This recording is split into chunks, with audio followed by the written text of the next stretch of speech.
आज के इस वीडियो में मैं आपको ये बताने वाली हूँ कि कोई भी उम्र नहीं होती है दांत को ख़राब होने की। बहुत सारे लोग ऐसा मानते हैं कि उम्र जो है वो ज़्यादा अगर हो रहा है तो ही दांत ख़राब हो सकते हैं। जो छोटी उम्र के बच्चे होते हैं उन लोगों का दांत जो है वो ख़राब नहीं होना चाहिए। तो आज के इस वीडियो को पूरा अंत तक ज़रूर देखिएगा, क्योंकि इसमें पेशेंट जो है वो अपना रिव्यू देती है। इसके साथ ही साथ वो ये भी बताएगी कि किस समय से उसके दांत जो है वो ख़राब हो रहे हैं, उसने अपना हाइजीन मेंटेन किया था या नहीं किया था, या उसके दांतों के साथ मैंने क्या किया। तो इसलिए वीडियो इन्फॉर्मेटिव रहेगा, अंत तक जरूर देखिएगा। इसके बाद भी अगर आपके मन में इससे रिलेटेड कोई भी क्वेश्चन हो, कोई डाउट हो तो कमेंट जरूर कीजिएगा, बहुत जल्दी इसका आंसर करेंगे। हेलो दोस्तों, कैसे हैं आप सब। मैं आपकी डॉक्टर ज्योति पांडे।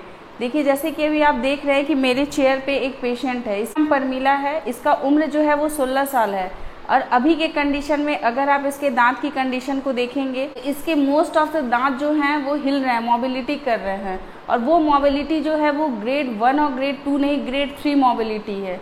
आरवीजी करने के बाद जब इसकी देखें तो पूरी की पूरी जो है वो बोन लॉस हो चुकी है। वर्टिकल और हॉरिजॉन्टल दोनों टाइप की लॉसेज हैं। तो इसमें कोई भी जो है वो ऐसे कोई सर्जिकल ट्रीटमेंट नहीं किया जा सकता है, ड्यू टू इकोनॉमिक स्टेटस जो है वो बहुत सही नहीं है। और ये चाहती भी नहीं है, ये चाहती है कि इसके जो दांत हिल रहे हैं उसका परमानेंट सॉल्यूशन हो, मतलब उसके दांत जो है उसको रिमूव करके फिर कोई भी प्रोस्थेसिस जो है वो लगाया जाए। तो ऐसी बहुत सारी चीज़ें होती है जो कि डेंटिस्ट जो है वो इस उम्र में पेशेंट के दांत को निकलवाना नहीं चाहते हैं, लेकिन मजबूरी होती है, क्योंकि कभी कभी पेशेंट की जो है फाइनेंशियल स्टेटस होती है वो सही नहीं होती है, या कभी कभी पेशेंट जो होते हैं वो इतने ज़्यादा एजुकेटेड नहीं होते हैं कि वो सर्जिकल ट्रीटमेंट पे जाएं और उस ट्रीटमेंट को वो करवाएं। तो इस वजह से मजबूरी में इस टाइप के केसेस को जो है वो हैंडल करना पड़ता है। इनके दांतों को जैसा ये चाहते हैं उसके अकॉर्डिंग काम करना पड़ता है। तो अभी देखिए इस पेशेंट की स्थिति क्या है। सबसे पहले हम लोग इस पेशेंट के बारे में पूछते हैं कि ये किस तरीके से अपना हाइजीन जो है वो मेंटेन किया करती थी।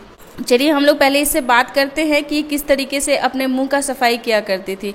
उर्मिला, किस तरीके से तुम अपने दांत को साफ करती थी? दातुन से या फिर ब्रश से साफ करती थी? सुबह शाम ब्रश किया करती थी या फिर दातुन किया करती थी? क्या करती थी? दातुन।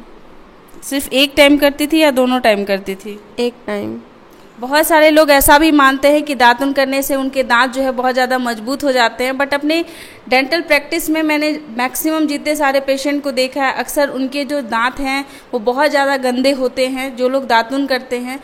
बात ये होती है कि करने के तरीका जो है वो हर किसी को सही नहीं पता होता है, और बहुत सारे दांत ऐसे होती है, लाइक आपके पीछे के मोलर्स जो होते हैं, या फिर आपके जो दांत के नीचे के तरफ के जो भाग होती है, जो जीभ के तरफ होता है, वहाँ पर सफाई अच्छे से दातुन से नहीं हो पाती है।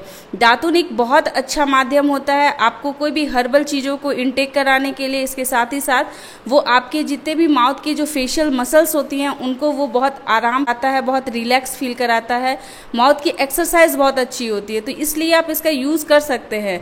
बट अगर आप दोनों टाइम ही अगर आप ब्रश को अवॉइड करेंगे, फ्लॉशिंग नहीं करेंगे, तो काफ़ी सारे जो है वो आपके दांत डैमेज हो सकते हैं। जैसे कि अभी आपको दिखाने वाली हूँ इस पेशेंट के ऊपर। जैसे कि अभी आप देख रहे हैं कि इसकी जो दांत है ये पूरी तरीके से मोबिलिटी कर रही है, मतलब ये इस डायरेक्शन में भी मोबिलिटी है, इस डायरेक्शन में भी मोबिलिटी है, और इसके जो रूट का पार्ट है वो बहुत ज़्यादा एक्सपोज हो चुका है। मतलब हमको लगता है 2/3 जो है वो रूट जो है इसका दिख रहा है। और देखिए इसके जो सामने के कैनाइन है, ये सेंट्रल इंसाइजर है, ये लेटरल इंसाइजर है, ये कैनाइन जो है इसका मजबूत है। तो इस पेशेंट का ये कहना है, इसके जो साथ गार्जियन आए हैं, ये जो है वो चारों दांत को रिमूव कर दिया जाए, उसके बाद जो है फिक्स प्रोस्थेसिस लाइक कैपिंग और ब्रिजेस इसको लगा करके इस दांत को ठीक कर दिया जाए।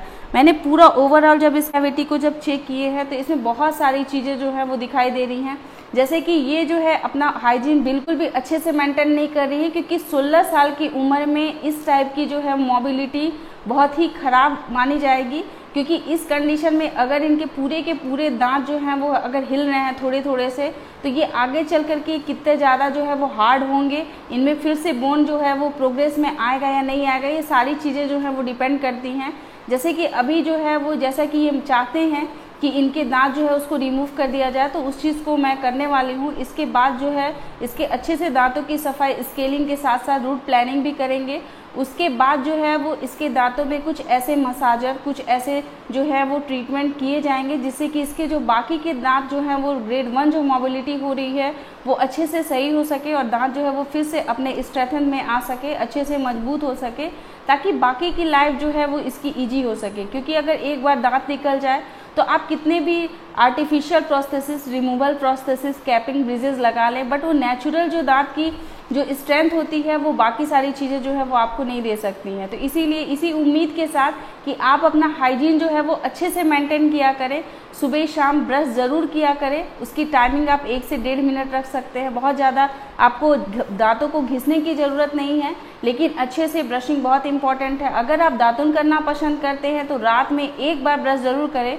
सुबह के टाइम आप दातुन कर लें, ये भी अच्छी चीज़ है। तो अपने मसूड़ों के ऊपर मसाज ज़रूर किया करें। ज़रूरी नहीं है कि मसाजर के लिए आप जो है वो मेडिकल प्रिस्क्राइब जो मसाजर आते हैं वही इस्तेमाल कर सकते हैं। आप नेचुरल चीज़ें लाइक आप हनी से अपना मसाज कर सकते हैं। आप जो है ऑलिव ऑयल, कोकोनट ऑयल, किसी भी चीज़ों से अपने मसूड़े के ऊपर मसाज कर सकते हैं। मसाज करने से आपके मसूड़े जो हैं बहुत ज़्यादा मजबूत रहते हैं और इससे जो है आपके दांतों की लाइफ जो होती है वो बहुत ज़्यादा हो जाती है। दांत कभी भी ख़राब नहीं होते जब तक उसमें कैविटी या कैरीज ना लगे। दांत तभी ज़्यादा हिलने लगते हैं या ख़राब होते हैं जब उसकी पकड़, मतलब उसके मसूड़े जो हैं वो कमज़ोर हो जाते हैं। तो इसी उम्मीद के साथ कि आप अपना हाइजीन जो है वो अच्छे से मेंटेन करेंगे, अपना ख्याल रखेंगे, अपने आसपास के लोग का भी ध्यान रखेंगे। और अगर वीडियो अच्छा लगेगा तो लाइक ज़रूर कीजिएगा, ऐसे लोगों के साथ शेयर ज़रूर कीजिएगा जो लोग अपने हाइजीन को बिल्कुल भी इम्पोर्टेंस नहीं देते हैं। Take care, bye bye.